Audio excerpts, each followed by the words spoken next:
When it's too hot for gardening outside, it's time to take it inside.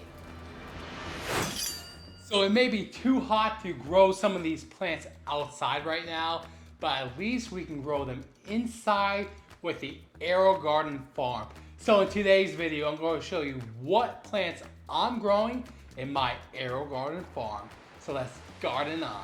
So the first thing I need to do is set this up as a new garden. It's pretty easy. Just follow the steps on the LED screen right here. It's eventually going to ask you to add water to the tanks. So I'm going to go ahead and do that now.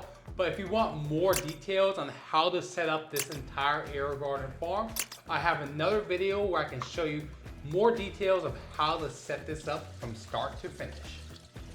So in today's video, I'm going to be using the Grow Anything kit.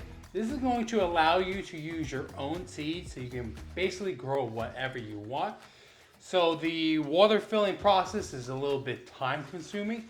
So while I'm doing that, I'm going to let the little pods in here soak. You need to soak your growing pods before you add your seeds to them.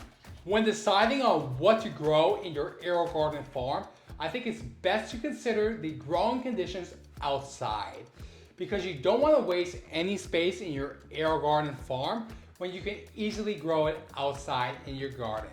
So considering I live in Houston, Texas, it's currently July and it's way too hot to grow tomatoes, the first thing I'm growing in my Aerogarden farm are some Roma tomatoes. They're determinate tomatoes, so they're going to be able to grow in a contained environment. Unlike indeterminates, will keep on growing.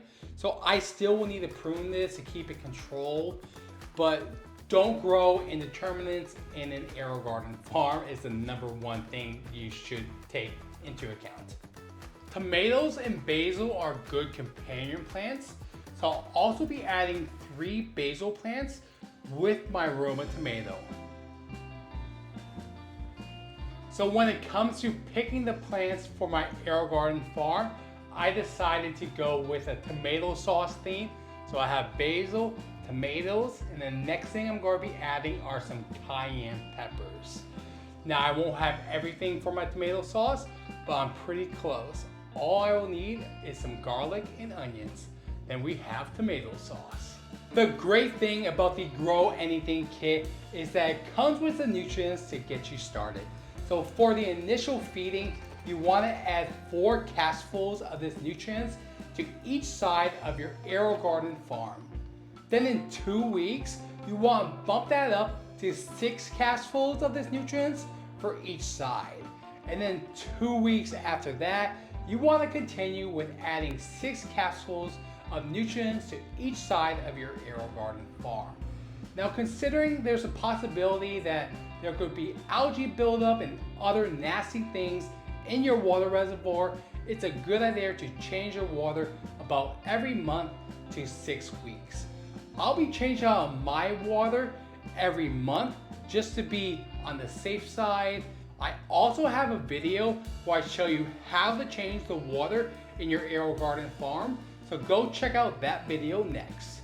When your plants are first starting out, make sure your lights are right below them and not too high, or else your plants potentially might not grow. So make sure those lights are low.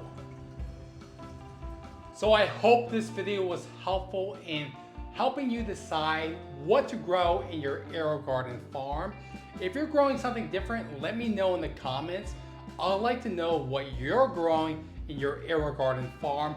But if you found any information in this video helpful, please consider leaving a like and subscribing for more gardening videos. Thanks for watching.